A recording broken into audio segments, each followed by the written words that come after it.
Happy Tuesday. Thank you for joining me. I'm Debbie Quain, your host for the next 45 minutes or so. You're listening to episode number 3. I think we're at 355, maybe? Sorry, I can't remember what episode number this is. Anyway, it's either 354 or 355 of Confetti, the wedding planning business talk show. If you're passionate about planning weddings, you are in the right place. Thank you for joining me. I'm broadcasting live and recording the show on Tuesday, July 16th, 2013 from the Washington, D.C. metro area. And this show is broadcast live on the first and third Tuesday of each month at 8 p.m. Eastern. To learn more, please go to confettiradio.com. Thank you so much for joining me. If you'd like to be a part of the live chat room, please go over to confettilive.com. And you can type your comments, your questions, and also please feel free to post whatever URL you'd like for folks to use to connect with you, your Facebook URL, your website, your Twitter handle, Pinterest, however.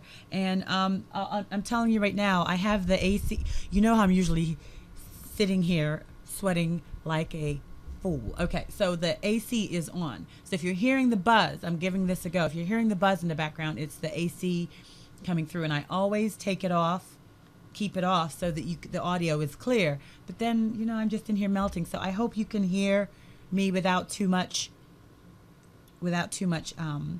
interference there. If I can just stop playing with my earbuds. I have a really good show lined up for you. Don't I always say that? But I believe that to be the case. Hold on, something doesn't sound right to me. Okay, maybe that's better. Let me just give myself some gain here. 1 second, I'm sorry. So we're going to be talking about 5 terms you should know as a wedding planner. Now, I know I always ask you to submit questions and comments, and there are several of them. So I'm, for lack of a better term, I'm backed up. But I promise I'm going to get to those. I have a plan. So tonight, 5 terms you should know as a wedding planner. But before we get into the substance of the show, I just wanted to mention 2 resources that I always talk about, but I believe in them wholeheartedly.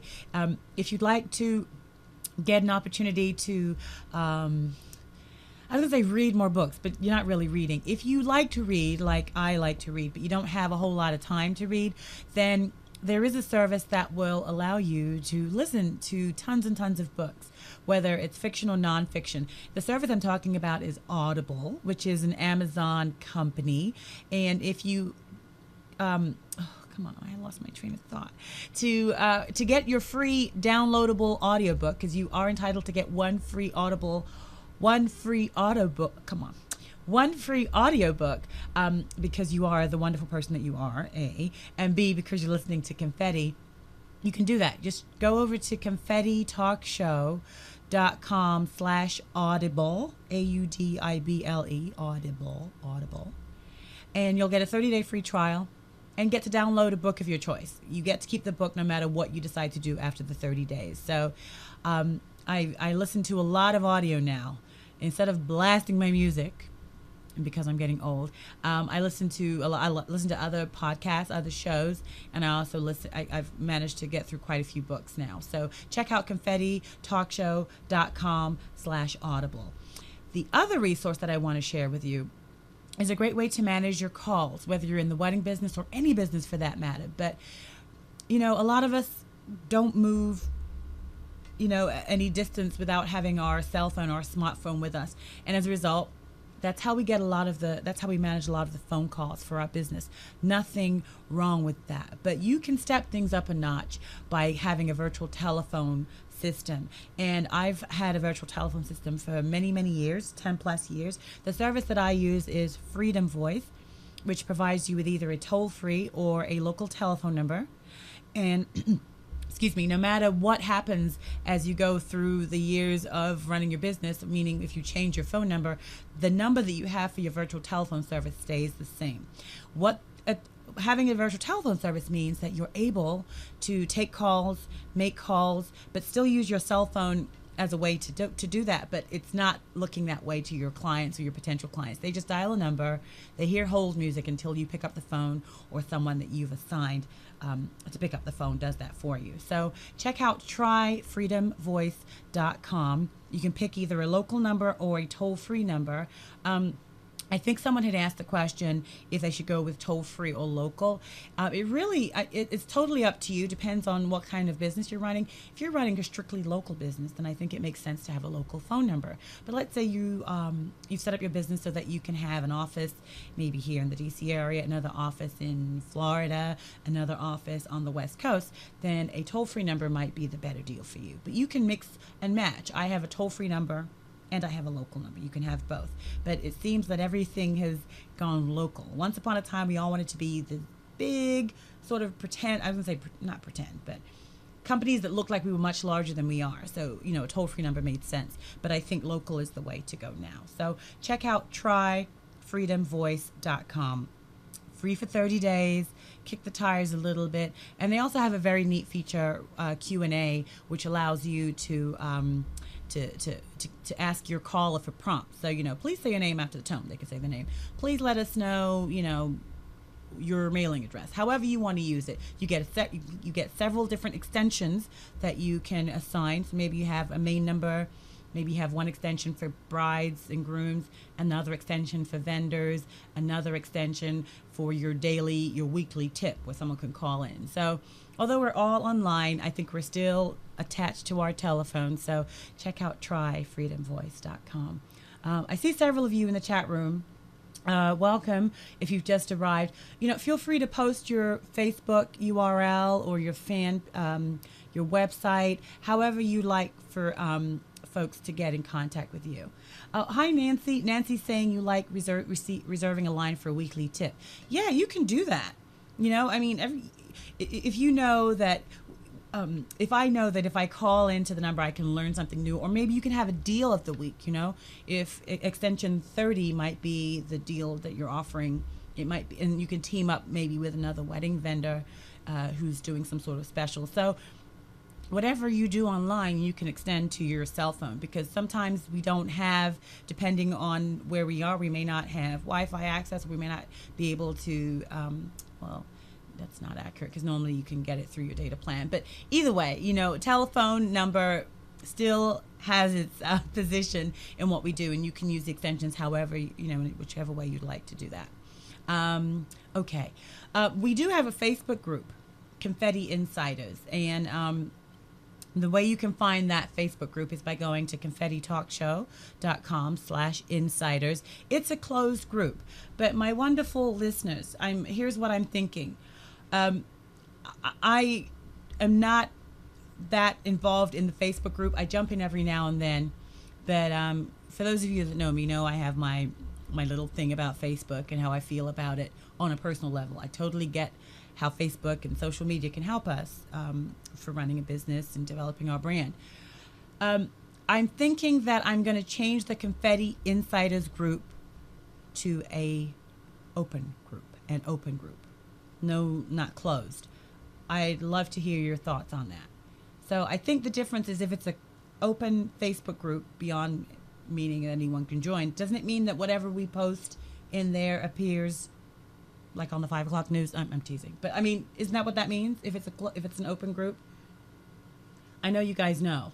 So if anyone, I'd love your feedback about changing the Facebook group to being an open group.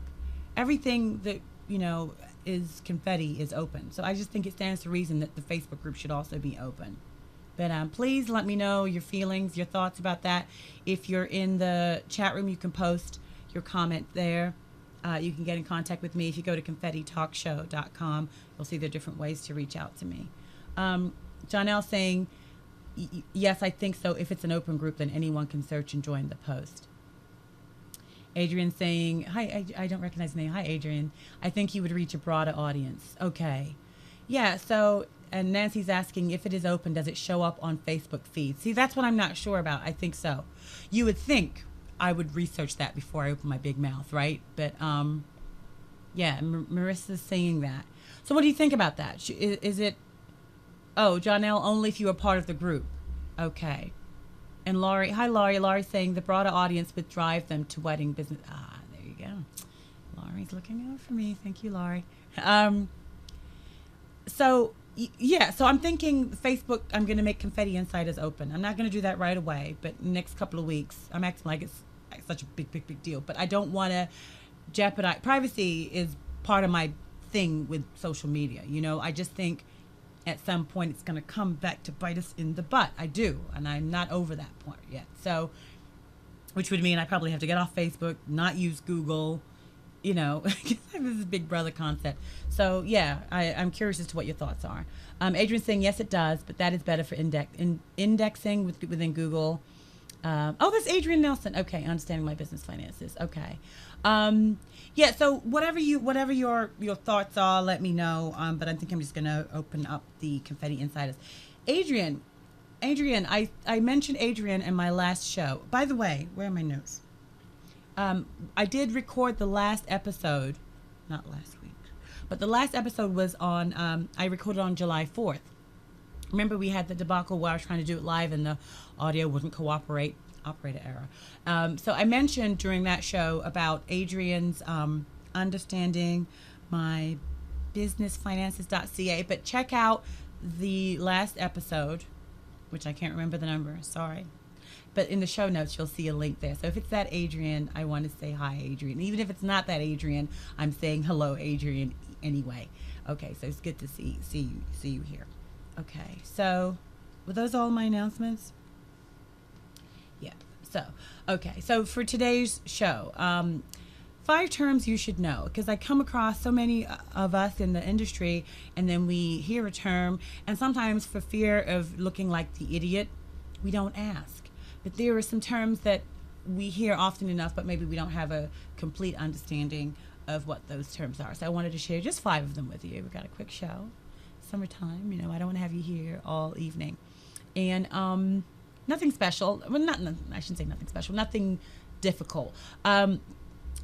If you are planning weddings, food is a big part of it. Food takes a major part of your client's budget, the reception and food.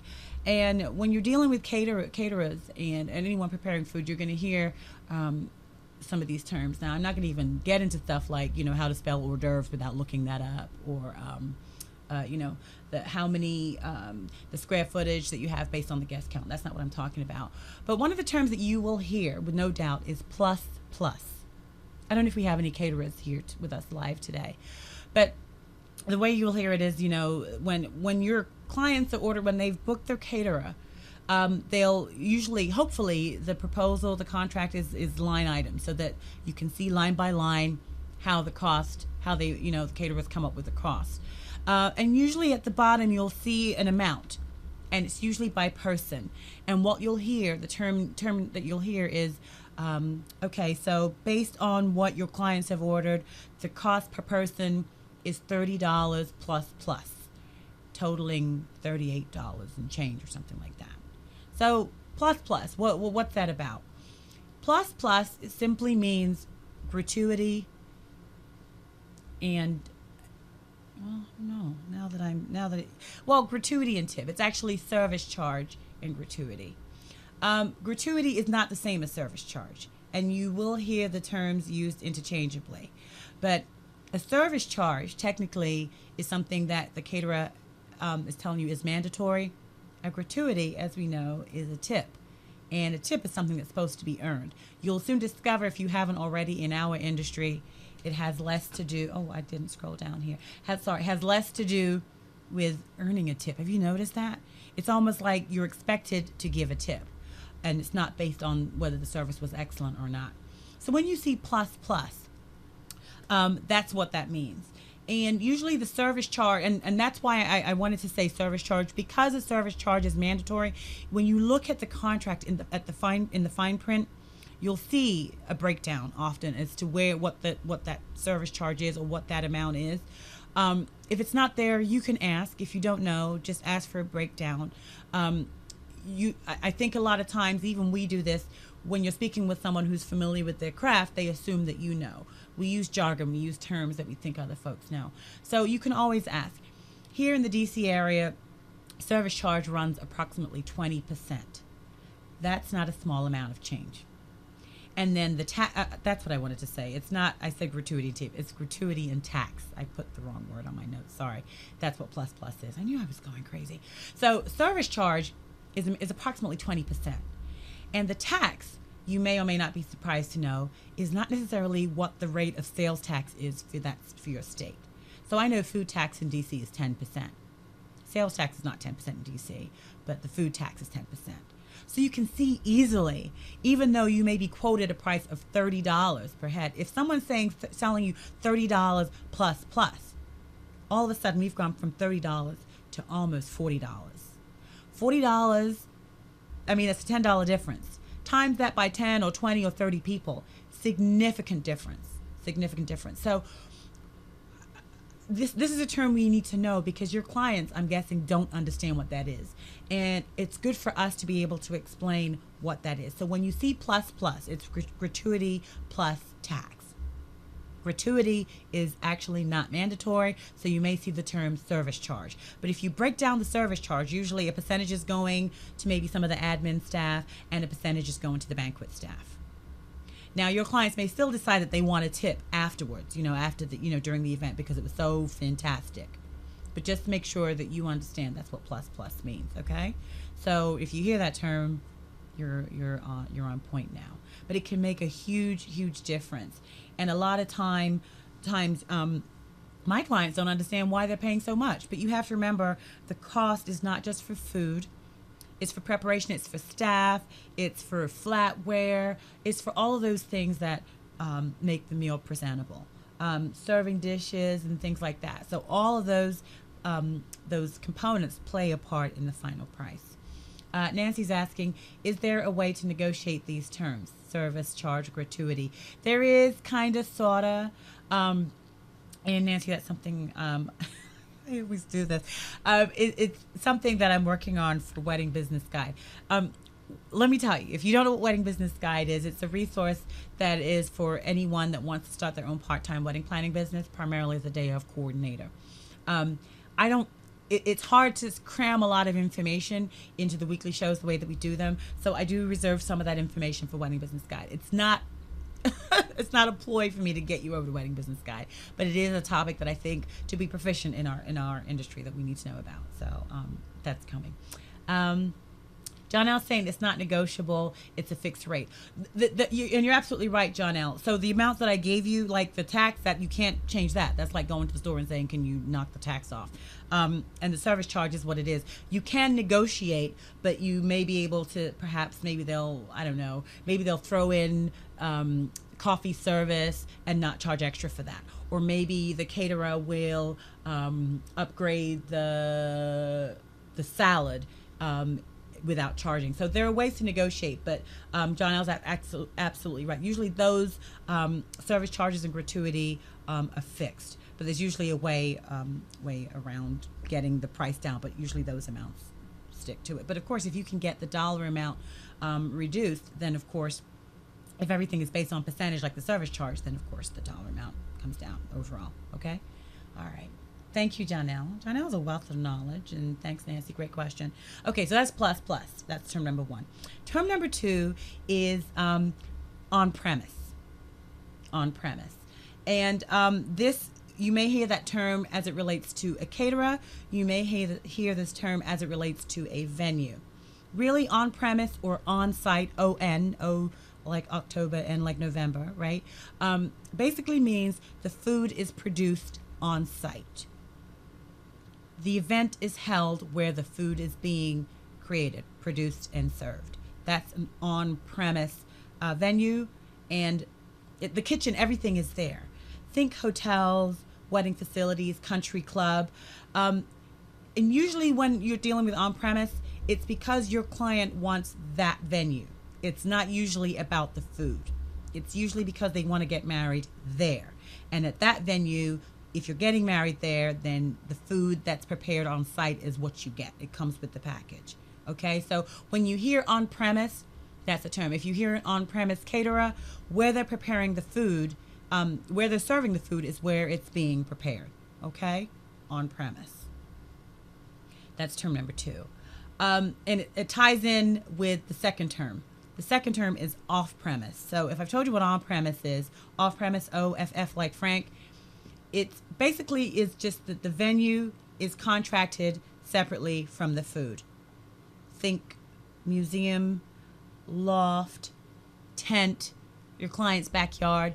The food has to be brought in. If the food is created someplace else and brought in, it may be there may be some prep work going on at the venue, at the location, but the bulk, the cooking and main preparation of that food happens somewhere else. So if you hear an off-premise caterer, that caterer does not have a kitchen attached to a facility. Usually the food is prepared like at a commissary or someplace like that.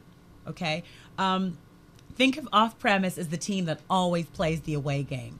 There's no home game for off-premise, okay?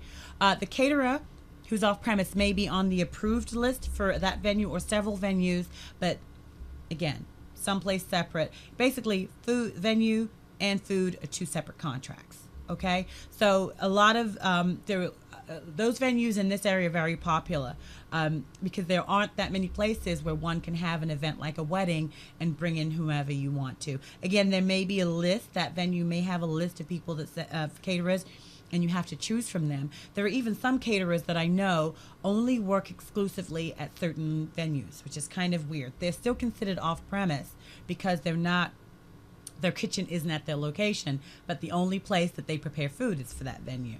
So still off-premise. Does that make sense? So plus, gratuity and tax, on-premise, food, venue, all one package, off-premise, food, event, food, venue, separate place. Okay? How many? Was that 3 so far? Right? Okay. Any questions? I feel like I'm in teach mode, but I just wanted to make sure we understand that. Okay. Fourth term, which is I get a lot of questions about that. The term is kickback. And a kickback, by definition, is a percentage of invoice that's given to another person who has some influence. So, I'm a wedding planner, you're a photographer, and you say, Debbie, wedding planner, every client you send my way that books me as a photographer, I'm going to give you $100, or I'm going to give you $200. And kickback is considered unethical in our industry. And let me tell you what the difference is between a kickback and a commission. The one thing that separates the kickback and the commission is the answer to the question, does your client know that you're getting that money? Does your client know? Because I want you to think about it. If you're my client and I'm saying to you, oh my gosh, this is the photographer. She has wonderful albums. The style of her photography is just what you need. This is just what you need for your wedding. And you book with that photographer, and I mean, you're happy as the client. And then you hear, not from me, but from someone else, you can say, oh yeah, Debbie recommended this photographer, really, really great. And that person says, oh yeah, I know, she gets paid $100 when she does that. All of a sudden, it has a weird feeling. It's sort of an uneasy feeling. Again, you can get a commission from a vendor, but your client should know about it because your client is paying you. If your client is paying you so that you have their best interest at heart, and you're recommending a vendor and that vendor's paying you for sending that client to them, all of a sudden now the water's not so clear. Are you sending me to this photographer because this photographer provides the best service, or are you sending me to this photographer simply because you know that you're going to get $100 out of the deal? Do you see? So that's really what it comes down to. Does your client know? The better practice, what you may hear is that instead of taking that $100, you want to say to the photographer, instead of giving me, Debbie, the $100, I'd much prefer it if you knock $100 off the cost of that package for my client. Yay. Don't you look like a hero now? Because part of your role as a wedding planner, hopefully, is to help your client save some money. So any way you can do that is a good thing. And if I know that you're my wedding planner and the package was going to cost me $300, but it's now going to cost me $200 because you've saved me that, I'm going to love, that's great. That's great. So remember that it's about being transparent. A lot of weddings businesses are set up in a way that the vendor pays the business and the client doesn't need to. Like the Wedding Library, you may have heard me talk about that company. It's a company based in Manhattan where you can go in and you'll find all different kinds of vendors that this location represents. But you as a bride don't have to pay unless you hire the wedding library to do some actual hands-on planning. But the service is free to you because the vendors are paying the wedding library a fee to be represented. Everybody knows that. Or if you don't know that, they'll tell you that when you get there. I get that. That's clear. That's fine. There's nothing going on, there's nothing shady there. So remember, it's always about being transparent. And just imagine how you would feel if someone that you engaged, that you hired, imagine you mean, let me pull something out of here and hopefully it works. Your attorney. And although the attorneys, I don't use that idea, but you get what I'm coming from, right? You just have to be careful. If your clients are paying your fee, there should be no reason for you to collect money from someone else. If you are, your client should know about it. So just be completely transparent. Okay, that's the difference between a kickback and commission. And if you can pass that discount on to your client, better for you. Better for you. Because sometimes, what's happening when a vendor is offering you a commission, all they're doing is marking up the package to include your fee. So if you can reverse that and go in the opposite direction for your clients, that's a good thing. Okay? All right. So kickback. So what do we do? Plus, off-site or / off-premise, on-site / on-premise kickback. My last word for you. As you say, isn't that kind of like Sesame Street? But no, they stick to one letter, don't they? I don't remember. And I hope I'm going to say this correctly. It's a favorite word, but I consider myself a wordsmith, not mispronouncing words.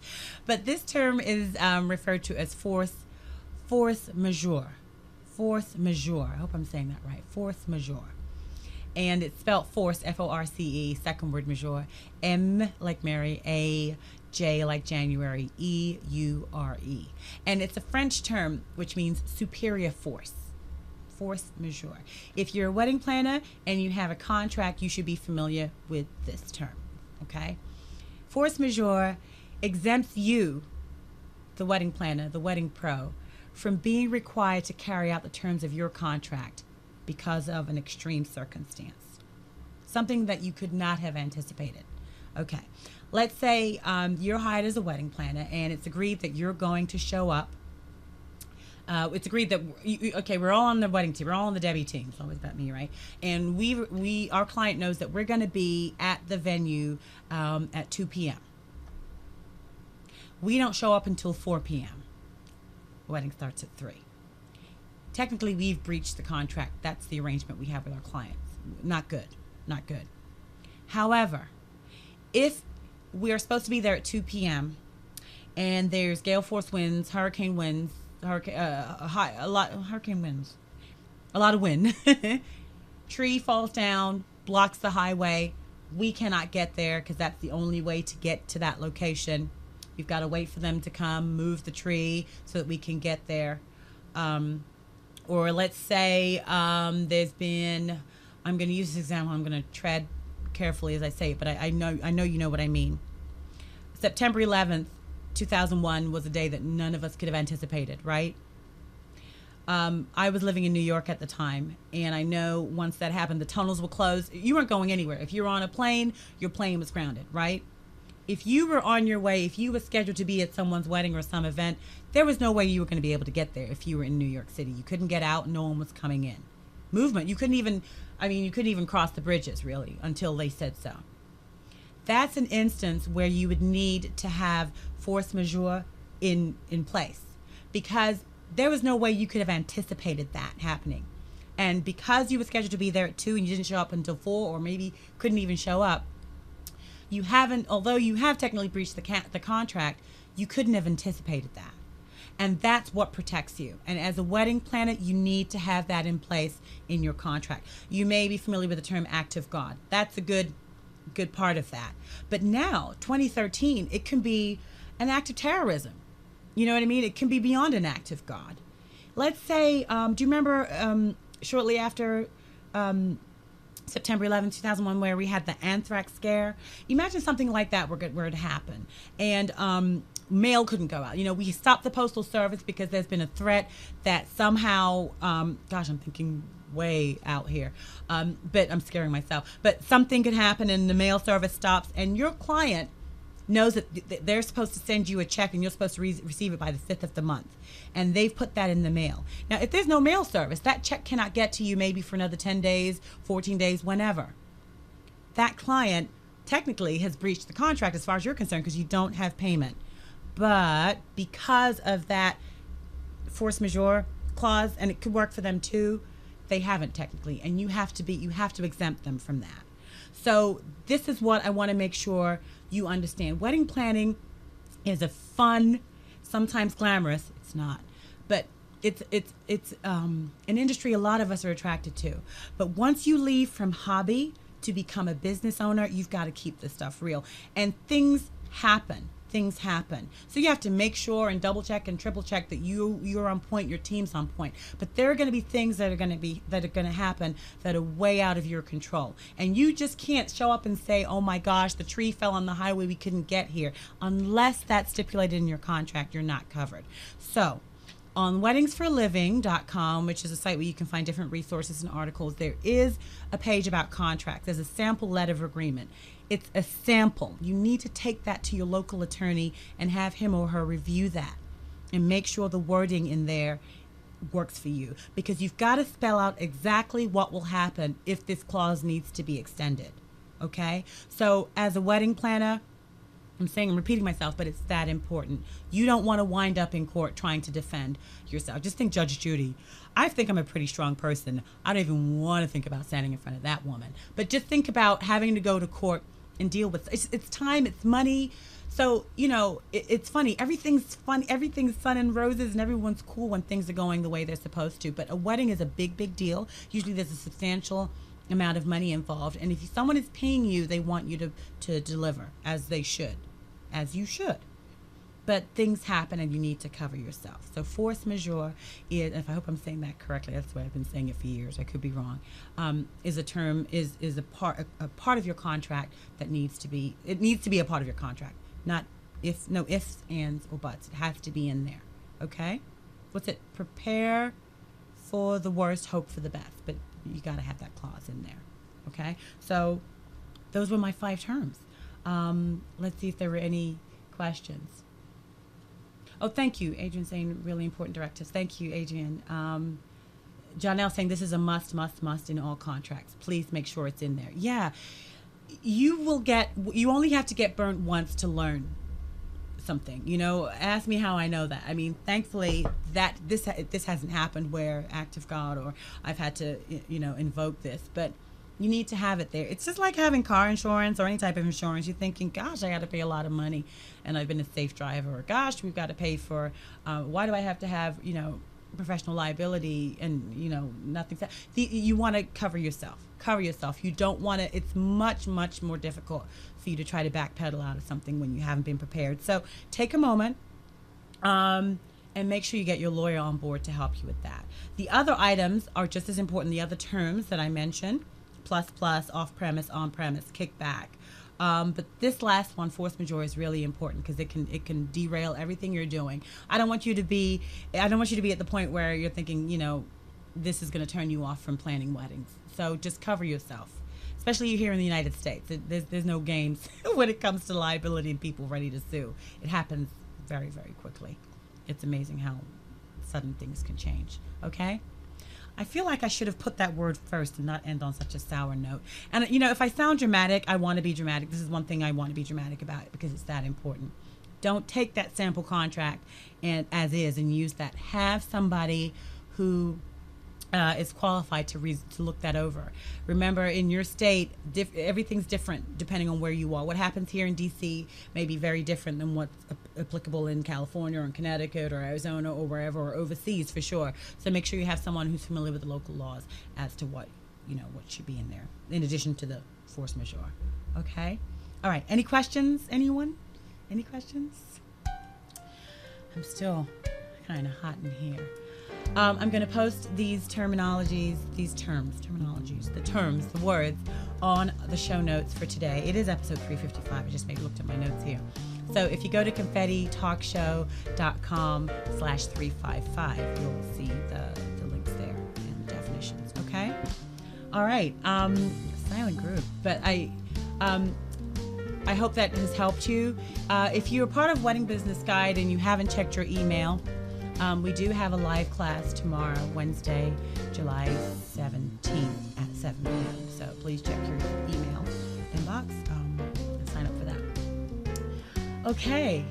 All right. Well, I want to thank you so much for listening to the show. If you're joining me live and missed any part of this episode, or you'd like to post comments and questions about anything you heard today, go to confettitalkshow.com/355. Confetti is also on iTunes. So I'm going to give you another URL. Go to confettitalkshow.com/iTunes. And by the way, as I mentioned, you can find free resources for wedding planning on weddingsforaliving.com. Okay? I'm Debbie Quain. Please join me for our next live broadcast on Tuesday, August 6th, where I'm going to be answering your questions for real this time. Some live questions. So I want to wish you all the love and success in the world. Have a good night. Take care.